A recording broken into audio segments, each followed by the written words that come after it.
buenas tardes. Bienvenido, José Luis. No hay Muy mayor buenas tardes, profesor. ¿Cómo está todo? Muchísimas gracias. Bien, bien.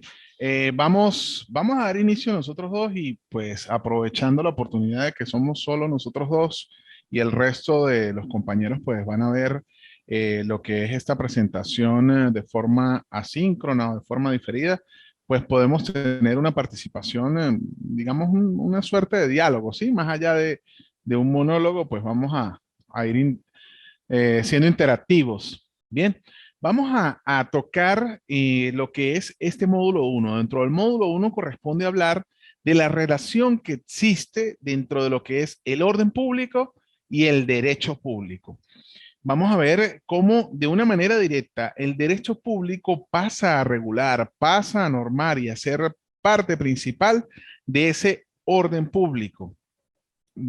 Revisaremos la relación entre el derecho y la sociedad, revisaremos algo de la división política de Venezuela, la división de poderes, la jerarquía normativa, pasaremos a revisar algo de lo que es el Estado y cerraremos con el mandato constitucional que hace ese puente y ese vínculo entre lo que es el orden público y el derecho público. Bien, cuando nosotros hablamos de derecho público, entendemos que es esa rama del derecho encargada de regular las relaciones de los administrados con el Estado. ¿Ok? La forma en la cual cualquier normativa pasa a regular, a estructurar, a hacer ese marco normativo de esas relaciones del Estado con los particulares o de los particulares con el Estado. Incluso cuando nosotros introducimos dentro de esa ecuación el hecho internacional, pues ya hablaríamos de derecho internacional público y es la relación que tienen los diferentes estados como personas jurídicas en su interrelación con sus ciudadanos internos, con los ciudadanos externos, pero sobre todo la interrelación que tienen los estados entre sí como personas jurídicas. Bien, este derecho público pues viene a ser una rama del derecho que no es otra cosa sino un marco normativo. El derecho generalmente va un paso atrás de la sociedad. La sociedad siempre va adelante de lo que viene a ser el derecho. Vamos a hacer un ejemplo un poco didáctico, José Luis. Fíjate, en alguna oportunidad en la historia de la civilización no existían los semáforos, ¿sí? Los semáforos que conocemos nosotros en las intersecciones hoy en día para regular el tránsito, que si se quiere es algo común del diario vivir y que los tenemos presente en todo momento. En alguna oportunidad los semáforos no existieron, pero en virtud de la gran cantidad de vehículos, de las colisiones que se venían dando y de los problemas, imagínense, el no, yo paso primero, yo tenía la vía, yo venía allá, yo no venía, yo no hago el pare, yo sí lo hago.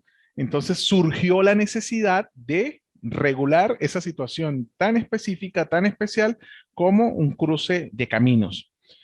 Esta situación se presenta a lo largo de diferentes elementos o de interacciones sociales el ser humano como un elemento fundamental de la sociedad, como un ser social, pues genera diferentes situaciones de hecho, como la del semáforo. Van generando situaciones nuevas, situaciones a tomar en cuenta y el derecho pasa a regularlas. Por eso se dice que la sociedad va adelante y el derecho va un paso atrás. Y cuando el derecho llega a regular esa situación, generalmente la sociedad ya ha avanzado un poco más. ¿Ok? Vemos cómo existen hoy en día en la legislación venezolana la necesidad de regular y ya vinculándolo más a lo que es la asignatura del orden público, de vincular y regular lo que es las actuaciones de los ciudadanos en la utilización de plataformas de redes sociales, por ejemplo. Situación que hace algunos años no era una necesidad, pero ahora forma parte de las necesidades del Estado, de los fines últimos del Estado, regular estas situaciones porque pudiesen de una u otra forma alterar ese orden público. Y como se puede alterar el orden público, necesito regularlo. Pero nació primero la situación, nació con esa situación la necesidad y después entra el derecho a regularla. Esto es importante entenderlo, ¿ok? Esa relación sociedad-derecho y para después entender que dentro de ese derecho existen diferentes ramas y una de esas ramas es el derecho público y el derecho público se vincula de manera directa con el orden público. Ahora bien, en Venezuela contamos con una división de poderes que la mayoría de nosotros hemos escuchado y conocemos, y hay una forma de clasificarla. Está esa división horizontal de poderes y esa división vertical de poderes. Dentro de esa división vertical de poderes, pues es la más clásica en nuestro país, en Venezuela. Contamos con 5 poderes que están establecidos en nuestra Constitución de 1999. Anteriormente eran la clásica 3 que veníamos arrastrando desde el ejemplo que dio la Revolución Francesa, con esa igualité, liberté y fraternité, igualdad, libertad y fraternidad, y que se vieron entrañadas en la división de poderes reflejada en 3 poderes principales: el poder ejecutivo, el poder legislativo y el poder judicial. Lo mismo, pues, tenemos en Venezuela, pero en Venezuela le añadiríamos las generadas a través de la Constitución de 1999, como el poder electoral, que pasaría a ser un poder independiente, como lo indica la Constitución. De esos otros 3 poderes, pasa a ser dentro de ese sistema de control y contrapesos, y tenemos el surgimiento de ese poder moral o ese poder ciudadano, que tiene su origen en los ideales bolivarianos, inspirados en lo que fue aquella Constitución de Angostura de 1819, y que marcó lo que fue el nacimiento de una república, de una de esas repúblicas que ha contado la historia venezolana. Entonces, dentro de esta división horizontal, entendemos que en Venezuela, a nivel nacional, a nivel de Estado, que es lo que interesa revisar en esta materia de orden público, contamos con estos 5 poderes, pero que la división clásica, tradicional, y que vamos a conseguir en la mayoría de países cuyo Estado se considera un Estado democrático moderno, pues conseguimos esa división de 3 poderes: ese ejecutivo, ese legislativo y ese judicial, que esos poderes deben estar en todo caso con ese sistema de contrapesos donde uno controla el otro, pero a su vez son independientes entre sí. ¿Ok? Bien. También conseguimos una división dentro de este derecho público, que sería la división vertical. Horizontal, todos estamos al mismo nivel. La división vertical de los poderes públicos en nuestro país, entonces conseguimos el poder público nacional, representado por el Estado venezolano, por el gobierno nacional, a través del gobierno, el poder ejecutivo, en el caso de lo que es ese poder ejecutivo y esa representación. Luego conseguimos lo que es el poder público estatal, que forma parte de esa división político-territorial venezolana, y son los diferentes estados, además del Distrito Capital y las dependencias federales, que forman parte de ese cúmulo de estados, de ese estado federal descentralizado, como nos denomina la Constitución venezolana. Y finalmente, dentro de esa división, la división político-territorial, o el poder público municipal, que vienen a ser los municipios, y cada uno de ellos pues forma parte integral del poder superior.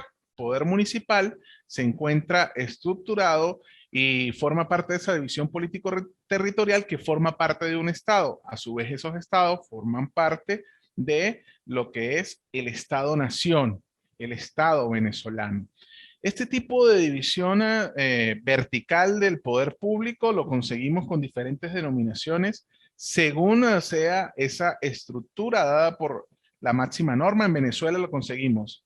eh, ya vamos, José Luis. En Venezuela lo conseguimos como estados y municipios. En otras oportunidades en Venezuela incluso nos denominamos cantones, ¿ok? En Colombia vemos esa división de departamentos, y van cambiando según lo que sea su organización político-territorial. Adelante, José Luis. Activa el micrófono. Muy buenas tardes, profesor.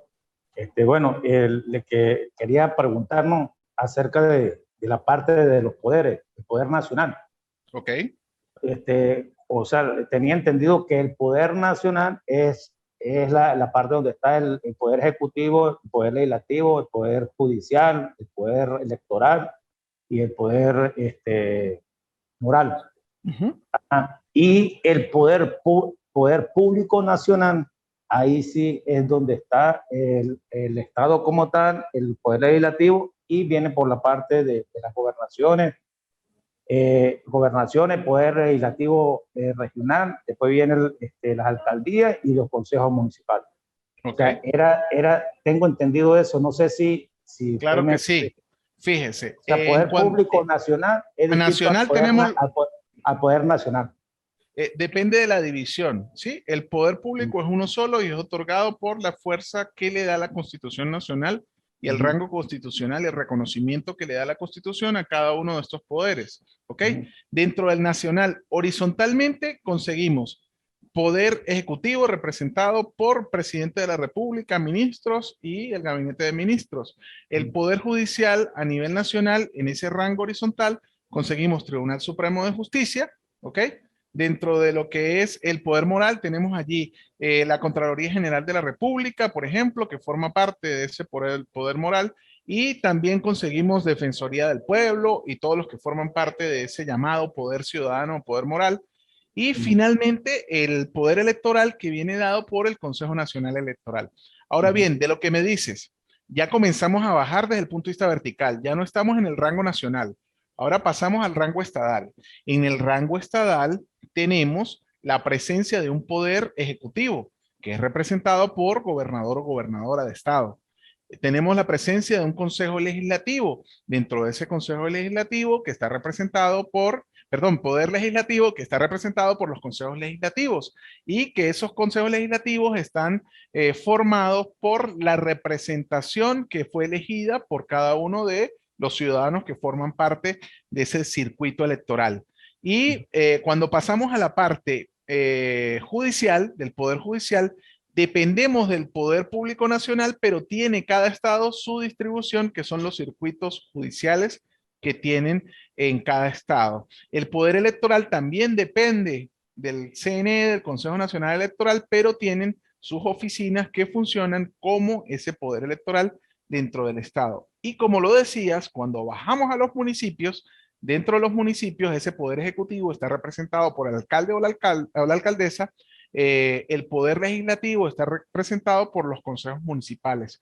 Fíjate, José Luis, que en alguna oportunidad en Venezuela no existía esa figura de alcalde ni de gobernador por elección directa, ¿no? Los gobernadores eran colocados por el presidente de la República. Incluso los alcaldes no tenían esa facultad de alcalde, sino se decía que era el presidente del consejo. Ya cuando uno habla con una persona mayor, dice, no le nombra alcalde, sino ese es el presidente del consejo. Y uno no, pero el presidente del consejo es otro, este es el alcalde. Es porque todavía esa persona pues se acostumbró a decir que el consejo municipal era esa máxima autoridad dentro del municipio. No existía esa figura de alcalde y la figura de alcalde la ocupaba era el presidente del consejo municipal como máxima autoridad. ¿Ok? Así es. Bien, la importancia de esto, José Luis, esa división de poderes. Esa división de poderes me va a dar a mí la posibilidad de distinguir las facultades que tiene cada uno de esos organismos, ¿sí? Porque no pudiéramos nosotros decir que se me van a aplicar, qué sé yo, ordenanzas municipales dentro del municipio San Cristóbal que son emanadas del Consejo Municipal de Jauregui. Sí, es una cuestión de plena lógica, pero que viene derivada de eso. Y eso me genera la posibilidad de hablar de orden público y ese orden público relacionada con ese derecho público. Entonces, entendiendo esta división, hablemos de la jerarquía normativa. Esa jerarquía normativa planteada incluso por Kelsen en una oportunidad, los que estudiamos derecho vimos esa famosa pirámide de Kelsen y dentro de esa pirámide pues teníamos la posibilidad de ver cómo existe una jerarquía dentro de la normativa, donde la Constitución Nacional es el pináculo de esa pirámide y de ahí se comienzan a desagregar las diferentes normas. Tenemos primero leyes orgánicas, leyes especiales, leyes ordinarias, reglamentos, y así seguimos bajando en la pirámide hasta que llegamos incluso a ordenanzas, que es la parte más vasta y más ancha de la pirámide porque tienen menos rango, están más abajo. Todas dependen de la que viene de arriba, ninguna inferior puede contradecir a la que está arriba, y aparte de eso hay más volumen. Constitución hay una sola y por eso está arriba. Y ordenanzas municipales, resoluciones administrativas y toda esta serie de situaciones que van abajo, pues hay muchísimas más, porque cada ente administrativo ha generado muchas más. Entonces, básico de esta jerarquía, la Constitución fuente principal de normas, por eso se le llama Carta Magna. De ahí comienzan a salir todos los preceptos constitucionales, las garantías y los derechos que van a ser desarrolladas por todas las normas que van en posición inferior a ella, como les decía, leyes especiales, leyes orgánicas, compilaciones o códigos, leyes ordinarias, reglamentos, y de ahí todo eso va alimentando. Y la otra cosa importante es que ninguna norma inferior puede contradecir lo que tiene la norma superior. ¿Por qué hablamos de todo esto? Ya hablamos de derecho y sociedad, hablamos de la división de poderes y tocamos esta jerarquía de normas para entender cómo el derecho público se vincula directamente con el orden público. ¿Por qué? Porque existe el Estado. Cuando nosotros hablamos de la teoría del Estado, entendemos que el Estado es ese órgano nacional que viene a, primero, regular las normas de convivencia de esos ciudadanos en sociedad. Viene a dar identidad, viene a dar pertenencia, viene a vincular y a poner orden. Porque imagínense dentro de un Estado donde no se maneja el derecho. Entonces, cuando nosotros hablamos de Estado, hablamos de una serie de elementos. Varios autores hablan de muchos, pero los principales, los tres principales, y hoy vamos a tocar por lo menos unos 5, pero los tres principales son población, territorio y poder. Cuando usted le diga los elementos del Estado, población, territorio y poder, nosotros no podemos hablar de un Estado si no se tiene territorio. Por eso vimos en una oportunidad de la historia como la necesidad de Israel buscar un territorio donde asentar a su población y poder tener ese reconocimiento de Estado, ¿ok? Pero comencemos con población. Esa población que me viene dada por lo que es los ciudadanos, los habitantes, los residentes, los transeúntes, todos los que están allí, pero necesitamos población. No podemos hablar de un Estado, no podemos hablar del Estado venezolano si no tenemos venezolanos. No podemos hablar de Estado colombiano si no existen colombianos. ¿Ok?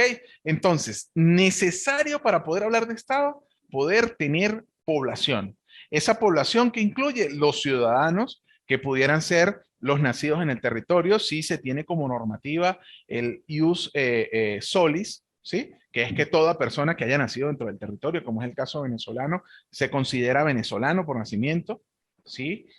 Puede ser el ius sanguinis, que es ese derecho de sangre, que es el que, bueno, yo no nací dentro del territorio venezolano, pero si mis padres son venezolanos por nacimiento, pues se considera de que yo soy venezolano, que es la otra de las situaciones para considerarnos venezolanos.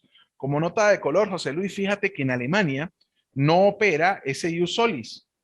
Una persona puede llevar a tener a su niño dentro del territorio alemán y no es considerado ciudadano alemán. ¿Ok? Porque no opera el ius solis, sino opera el ius sanguinis. Tiene que ser hijo de padres alemanes. Yo esta situación la supe cuando Tomás Rincón tuvo su hijo hace poco y yo decía, ¿por qué no es alemán? Entonces empecé a revisar.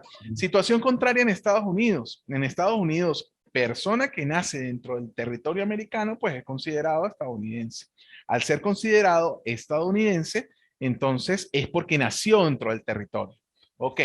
Esto es cuando hablamos nosotros de población al hablar del Estado. Esta población, como les decía, es ciudadanos, habitantes, residentes, incluso los transeúntes pudieran formar parte de lo que es esa población, pero eso ya es mucho, mucho más allá. Lo principal son los ciudadanos, ¿ok? Y sus habitantes. En la parte de Francia, la Constitución dice que cuando la mujer francesa se casa con un extranjero, pierde la ciudadanía francesa. No sé. mira qué cosas. No, de verdad no Entonces, tengo. Eso es la legislación de cada. Claro.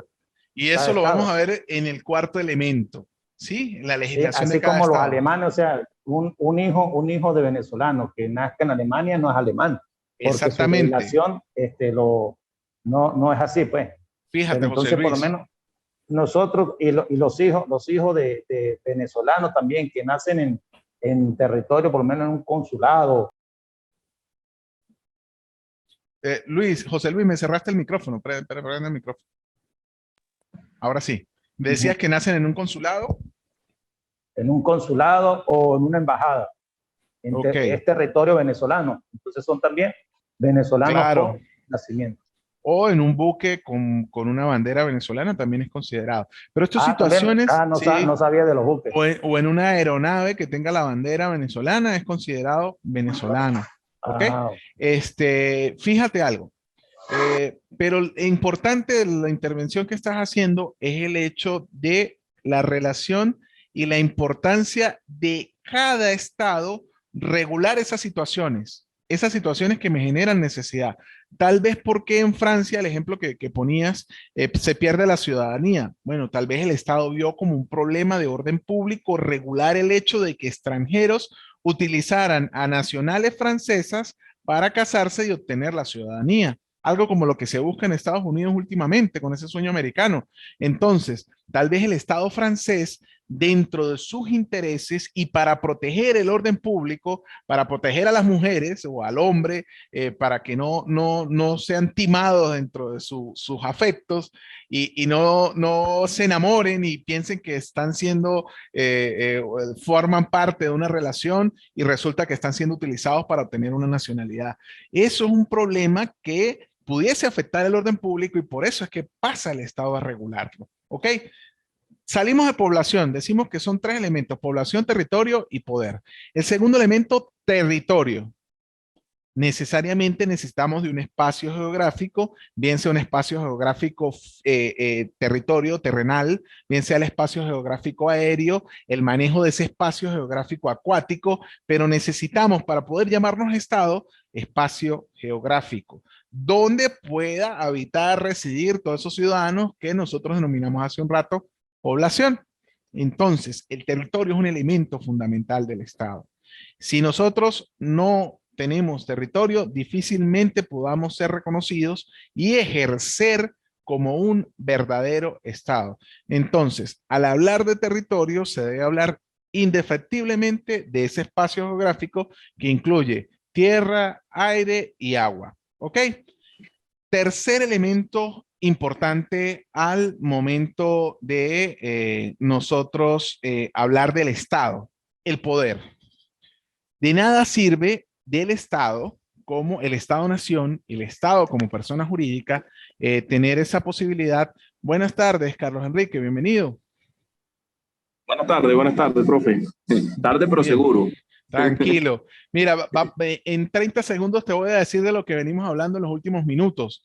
Estaba hablando con José Luis sobre la relación del orden público y el derecho público. Tocamos la importancia de entender que la sociedad tiene una vinculación directa con el derecho y que el derecho pasa a regular las necesidades de esa sociedad. Hablamos de la división de poderes en nuestro país, a la división de poderes horizontal y la división de poderes vertical. La horizontal entendida como el poder público nacional, poder público estatal y poder público municipal. La horizontal entendida como la división de estos cinco poderes, los tres tradicionales: el ejecutivo, el judicial, ejecutivo, judicial y legislativo, además de la aplicación con nuestra constitución de lo que es el poder ciudadano, que hacíamos referencia que ese poder ciudadano viene o tiene su raíz, su matriz en el poder moral que fue instruido por nuestro libertador en la Constitución de Angostura de 1819 y el poder electoral. Así llegamos a hablar de la jerarquía de las normas, donde la Constitución es la máxima y va a ser la base para el resto de las constituciones. Y llegamos a hablar del Estado, el Estado-nación, donde el Estado tradicionalmente se puede decir que es cuando se tiene población, territorio y poder. Hablamos de la población como los ciudadanos, los habitantes, los residentes que forman parte de ese estado, el territorio como el espacio geográfico necesario para eso, y llegamos a hablar ahora del poder. ¿Ok? Entonces, vamos hablando del poder como un elemento que debe ser principal a la hora de hablar del Estado. Nosotros no podemos hablar de Estado si tiene población y tiene territorio, pero no existe poder. Si hay un libertinaje, si no hay quien lleve las guías de el liderazgo político, económico y el poder de ese Estado, no podemos hablar de Estado. No estamos hablando de quién lo represente. Por eso les hacía referencia en un principio a lo que era esa división de poderes. Entonces, necesariamente debe existir el poder dentro del Estado, ese poder que me permite de una u otra forma regular autorregularme y hacer ese marco normativo que va a venir a regular las relaciones de esos particulares, de esos ciudadanos que van a tener esa interrelación social, esa interrelación económica, esa interrelación sentimental, esa interrelación patriótica dentro de ese Estado y que deben ser regulados para que no existan controversias y en caso de existir controversias, tener la posibilidad de resolverlas. Entonces, ese es el clásico. Población, territorio, poder. Ahora, importante al momento de hablar de orden público y la relación con el derecho público, que es lo que estamos viendo hoy, es entender que además de estos tres elementos es necesario el elemento soberanía. Que cualquiera de ustedes pudiera decir, bueno, la soberanía está dentro del poder. Sí, la mayoría de autores dice que esa soberanía está, pero para mí es muy importante resaltarla y colocarla como otro elemento del Estado importantísimo al momento de hablar de orden público y de derecho público. Esta soberanía incluye soberanía normativa.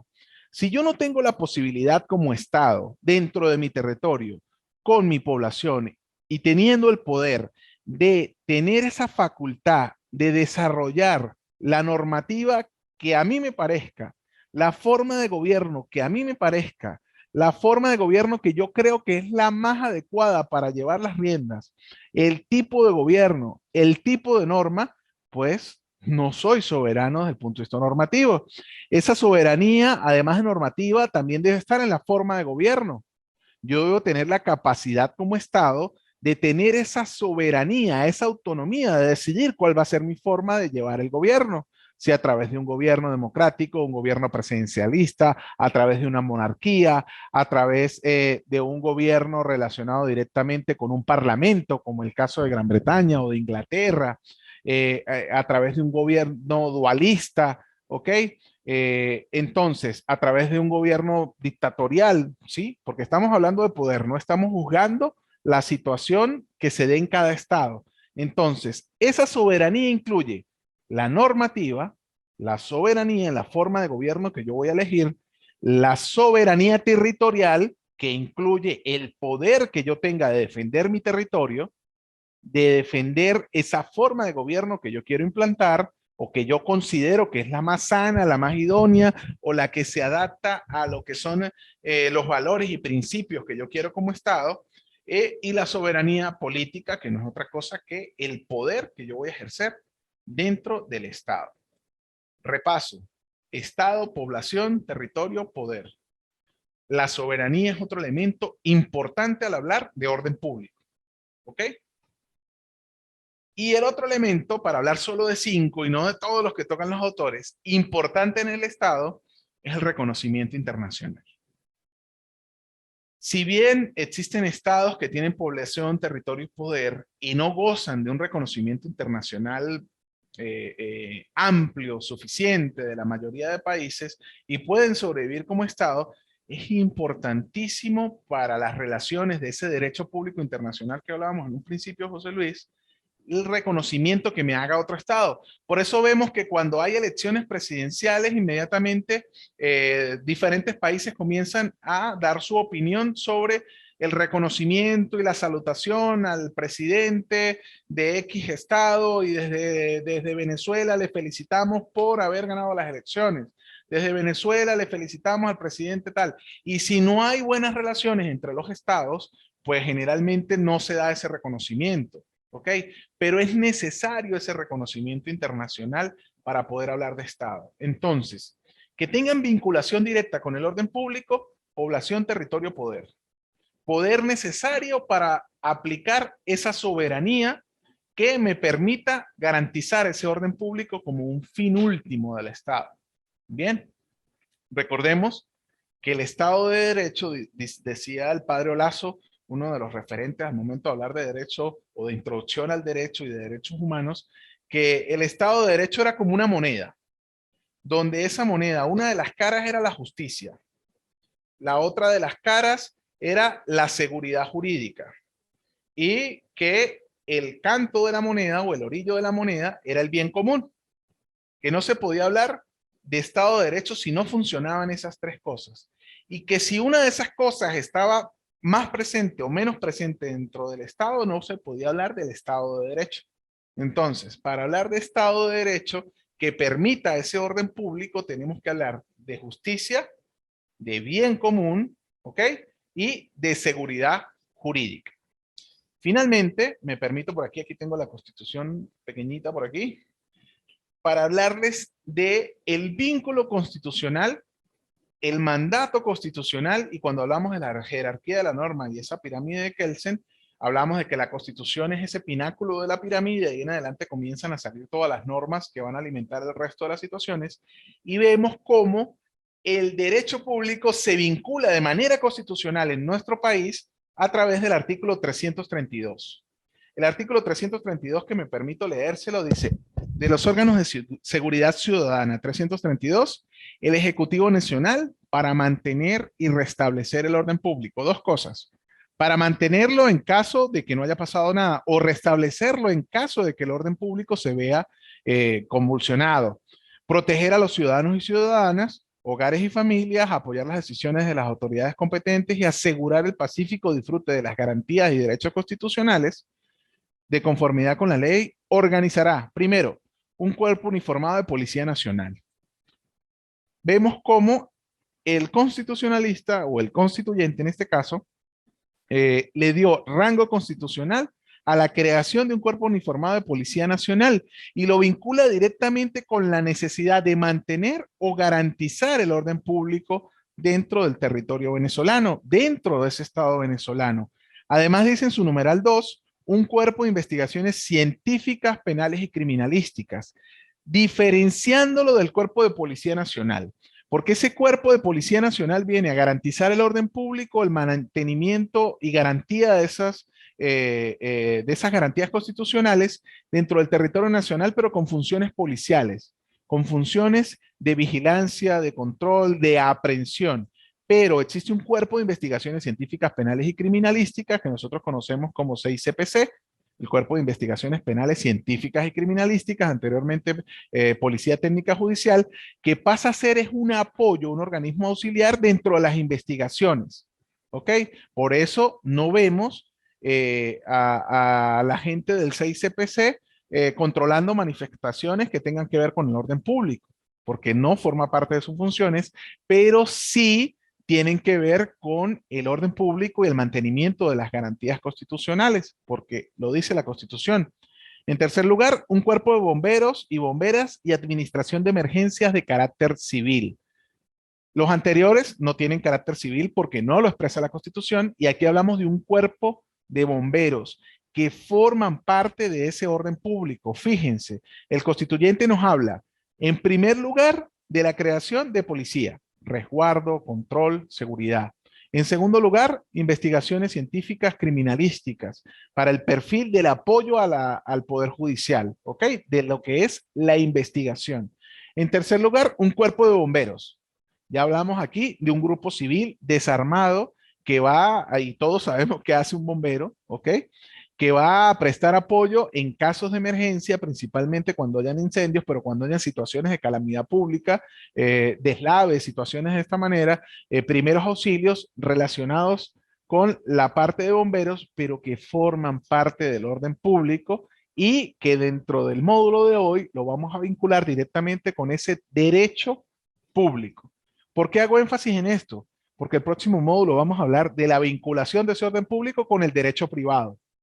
Porque el orden público es esa amalgama superior que forma parte de todos los elementos del Estado donde se dé esa seguridad jurídica, ese Estado de Derecho, ese bien común y la justicia. Finalmente, dentro de lo que es el numeral 4, para seguirles leyendo, una organización de protección civil y administración de desastres, y aquí vemos las organizaciones de protección civil que conocemos a nivel nacional y que están dentro del Estado. Y vean la importancia de esa administración de desastres, de ese apoyo a emergencias, a calamidades, para tomarlas en cuenta dentro del orden público. Porque el orden público no tan solo es controlar manifestaciones de carácter público, manifestaciones de carácter político, manifestaciones o protestas, sino el orden público relacionado con el derecho público tiene que ver con el establecimiento de situaciones que permitan que las relaciones sociales y la vida en común se desarrolle de manera normal y que exista la garantía por parte del Estado de proteger y garantizar los derechos y garantías que existen en la Constitución y en las diferentes normas. Cierra el artículo diciendo: los órganos de seguridad ciudadana son de carácter civil y respetarán la dignidad y los derechos humanos sin discriminación alguna.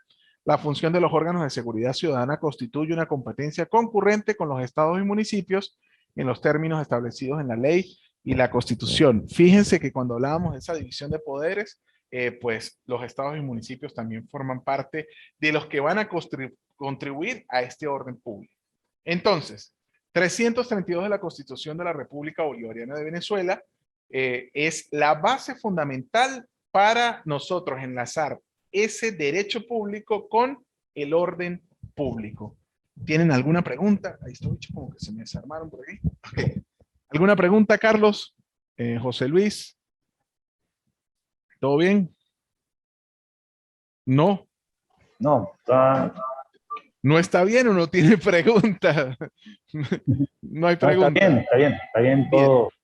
Bien, entonces, importante como conclusión, entender que el orden público no forma parte solamente de situaciones de carácter policial. El orden público también implica situaciones de carácter civil que permitan el mantenimiento y el libre desenvolvimiento de las garantías y derechos que existen en la Constitución.